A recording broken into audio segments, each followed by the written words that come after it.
Shri Swami Samarth Austro remedies हबमध्ये आपले स्वागत आहे। आज आपण भाग्योन्नती मंत्र पाहणार आहोत, ज्याचा जप केल्याने निद्रिस्त भाग्य जागृत होते। तसेच याच्या नियमित जपाने जीवनात सकारात्मकता, आनंद आणि शांती येते आणि सर्व दुःख दूर होतात।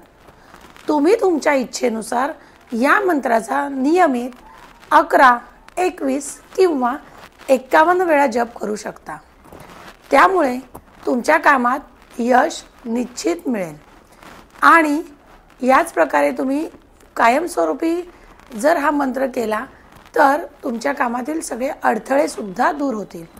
मंत्र असा आहे की ओम ऐं श्रीं भाग्योदय कुरु कुरु श्रीं ऐं फट। पुन्हा एकदा सांगते, ओम ऐं श्रीं भाग्योदय कुरु कुरु श्रीं ऐं फट। या मंत्राचा तुम्ही नियमित 11, 21 किंवा 51 वेळा जेवढा तुम्हाला जमेल तेवढा नक्की मंत्र करा आणि आपला भाग्य उदय करून घ्या। धन्यवाद। अशाच नवीन नवीन माहिती ऐकण्यासाठी आपलं चॅनल पाहत रहा, कुठेच जाऊ नका आणि शेअर करायला विसरू नका।